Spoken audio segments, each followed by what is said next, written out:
Hello, my name is Hermine Tsaturyan. I'm going to be your family nurse practitioner today. We're here today to do a neurological examination, and this video is going to be recorded and uploaded to YouTube as listed for my instructor to review and grade. Is that okay with you? That's fine.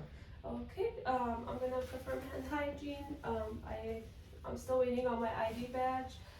Can I start off with your full name, age, and date of birth?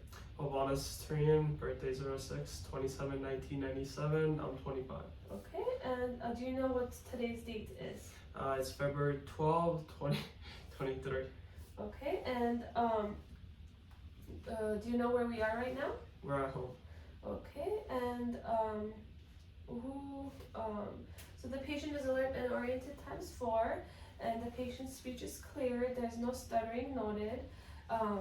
And we're going to check for the patient's recent and remote memory. Do you know who the president is currently? Biden. Biden. And who was the president 2 terms ago? Obama. So patient's recent and remote memory is intact. And we're going to check for the patient's judgment by asking, what do you use a pen for? To write with. Okay, very good. So we're going to start off by checking your 12 cranial nerves. So we'll start with cranial nerve number 1, which is the olfactory. I'm going to ask you to close your eyes, and close one nostril, and tell me what you smell, okay, when I'm holding it up. Okay. Okay, what do you smell? Coffee. Very good. And the other nostril?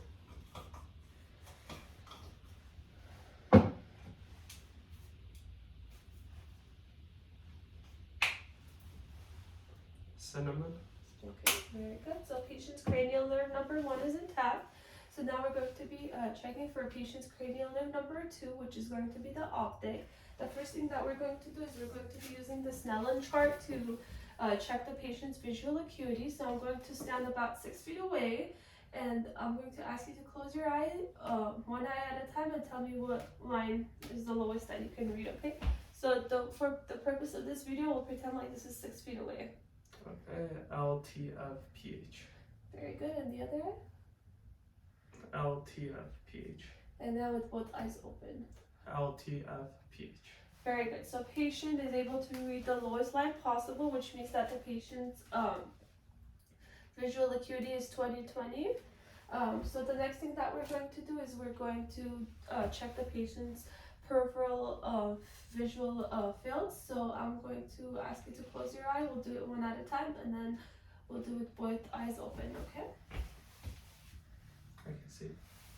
And just go. I can see. I can see. Okay, the other. I can see. I can see. I can see. Okay, now with the other eye, both eyes open. I can see. I can see. I can see. Okay, very good. So the patient's peripheral vision is intact. So the next thing we're going to do is we're going to be using the ophthalmoscope, and we're going to visualize the patient's red light reflex, optic disc, and the vessels. So we're going to start with this eye.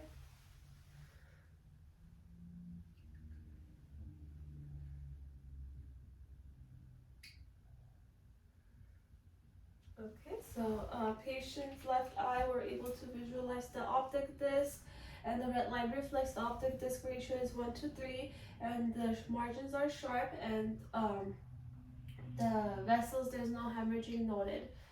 Next, we're going to be checking the other eye.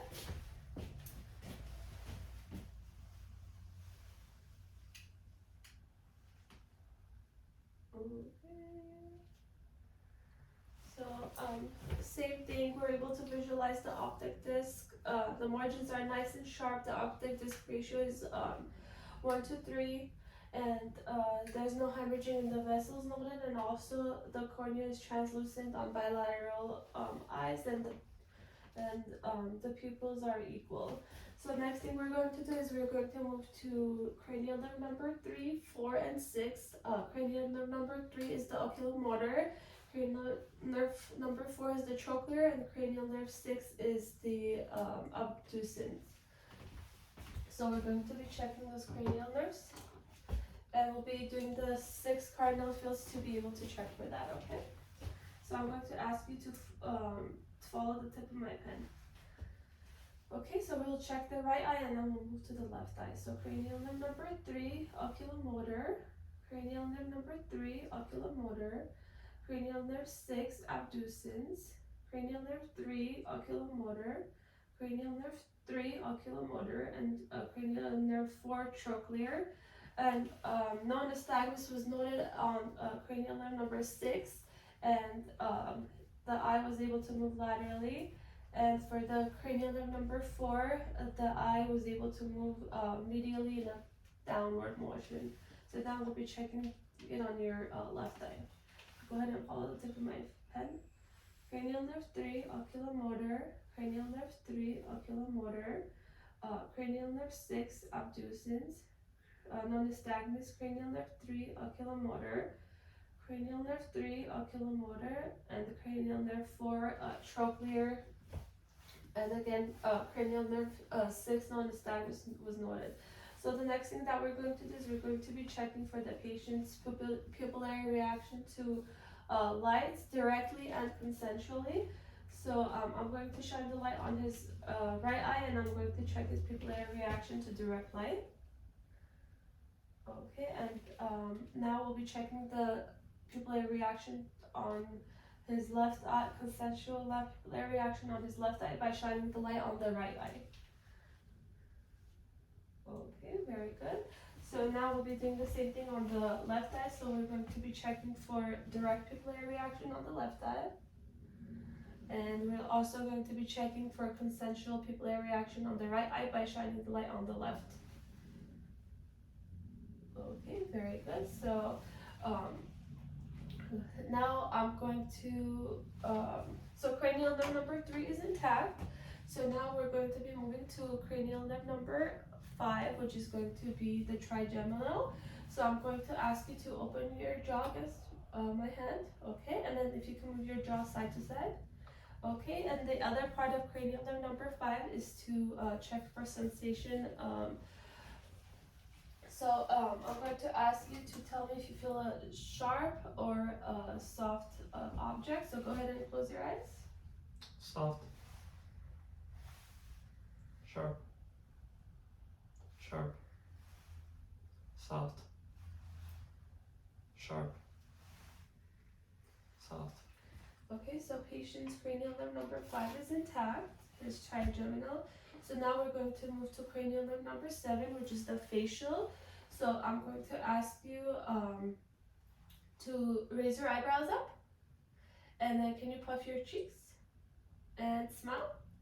So patient's cranial nerve number 7 facial is intact. Patient's face is symmetric. There's no dripping on one side.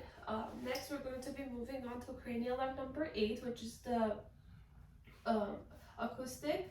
So I'm going to ask you to close your one ear, and I'm going to whisper a word, and you tell me what you can hear me, okay? And we'll be standing about 4 feet away behind the patient. Baseball. Baseball. Okay, now close the other ear. Apple. Okay, very good. And the other part of checking for cranial nerve number 8 is going to be doing the rhyme test and the Weber test. So for the Weber test, I'm going to strike this and put this on top of your head, and you tell me if you could hear it in one ear or if you could hear it equally on both ears, okay? Okay. Both? Do you hear them equally, or is it louder on one ear? No, equal. Okay, so next thing we're going to do is we're going to be doing the Ryan test, and this one is checking to see if the air conduction is greater than bone conduction. So I'll be striking it and I'll put it on your mastoid bone here, and you can tell me when you stop hearing, okay?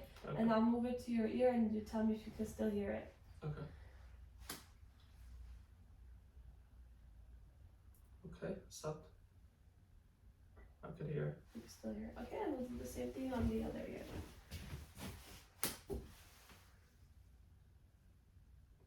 Okay, stopped. I can hear it. Okay, very good. So patient's cranial nerve number 8 is intact.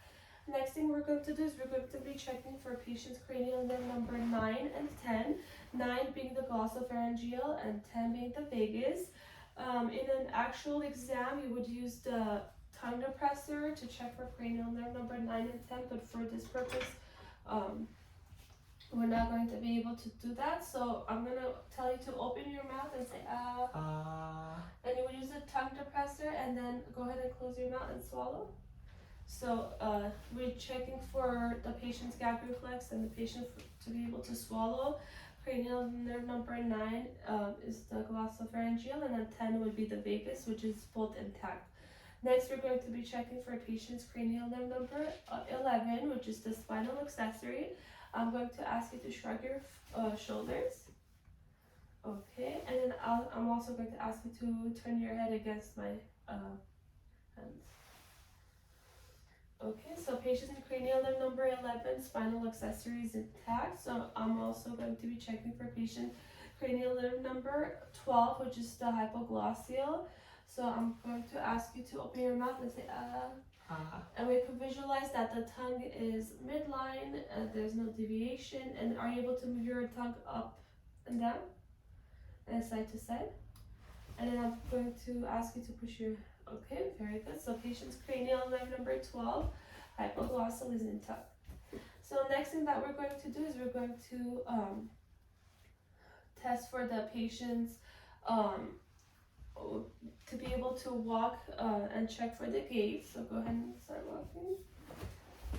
This is just to do a general examination of his gait. Okay, patient has steady gait, and now I'm going to be doing the tandem test, which you're going to walk heel to toe in a straight line. Okay, very good. And then now the other way. Okay, and then are you able to walk on your heels? Yes. And then when you walk back on your toes. Okay. Okay, very good. So the next thing that we're going to do is we're going to be checking for we're going to be doing the Romberg test. I'm going to ask you to stand and hold your hands up. Okay, and then now close your eyes, and we're going to be checking for a pronator drift. And we can see that there's no drifting noted, and the patient is able to stand without a major swaying. Okay, go ahead and have a seat. Now we're going to be checking for the patient's ability to move his hands in rapid alternating movements. So tap your hands to your left, back and forth, as fast as you can. Okay, very good. So patient is able to move his hands without any problems in a rapid alternating movement. So now we're going to be checking for your sensory on your upper and lower extremities.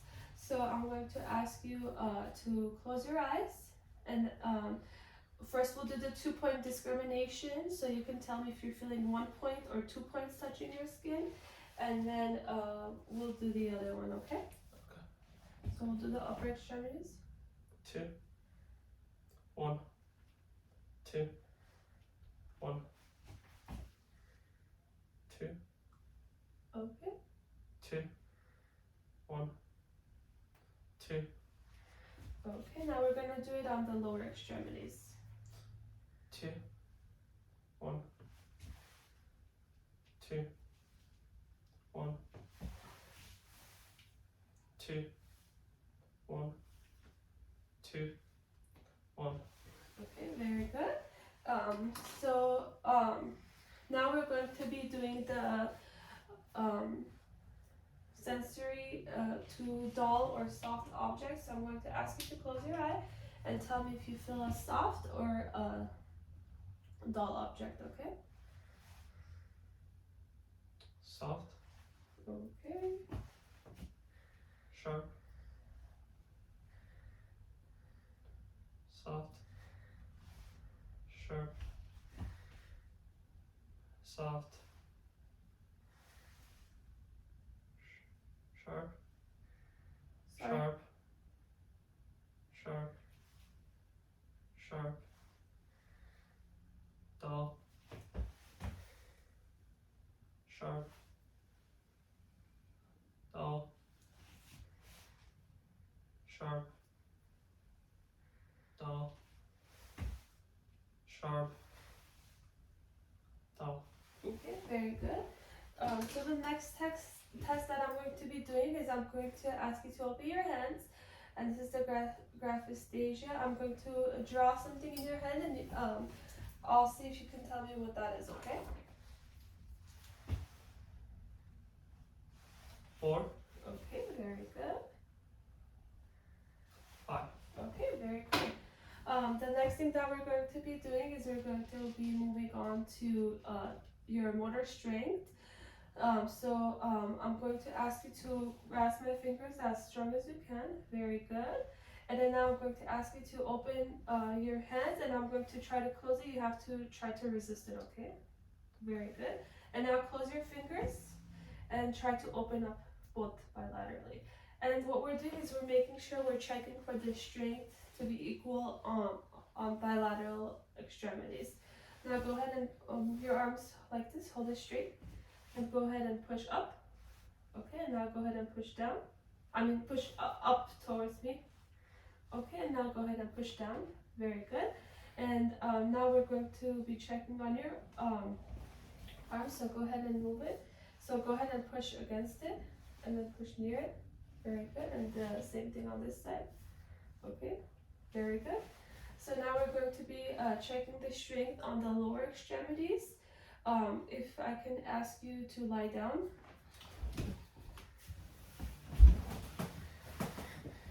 Okay, so I'm going to ask you to bend your right leg a little bit and go ahead and push against.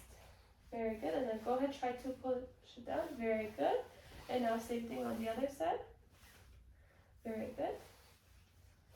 Very good. And then go ahead and lift up both of your legs. And go ahead and push against it.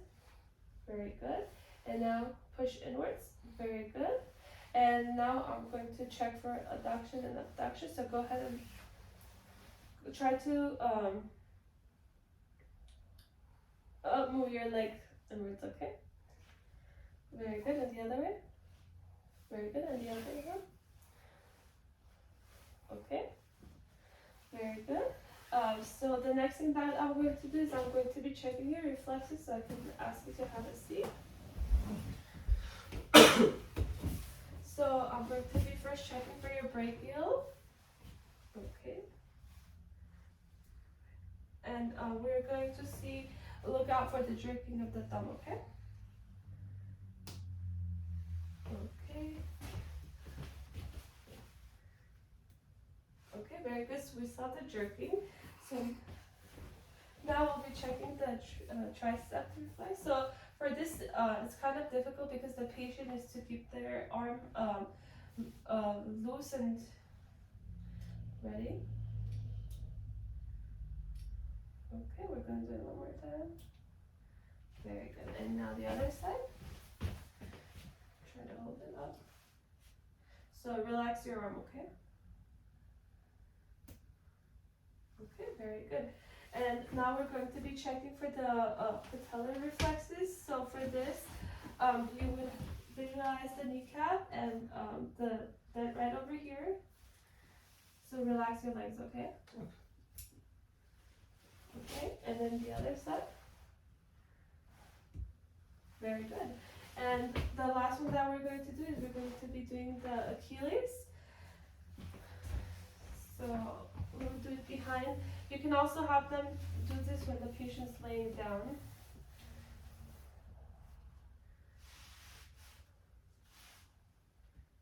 Okay, very good. And the other foot. Okay, very good. And the last examination is we're going to be doing the Babinski reflex. So I'll be drawing a line nose towards the ball of the foot, and the patient's toe should move inwards. Sorry, we're going to do it from this side. Okay, very good. And the other one? Okay, and I don't know if you can see that, but the patient's toes moved inwards. And this concludes our examination. Thank you so much for your participation. Thank you. And that's it. Thank you.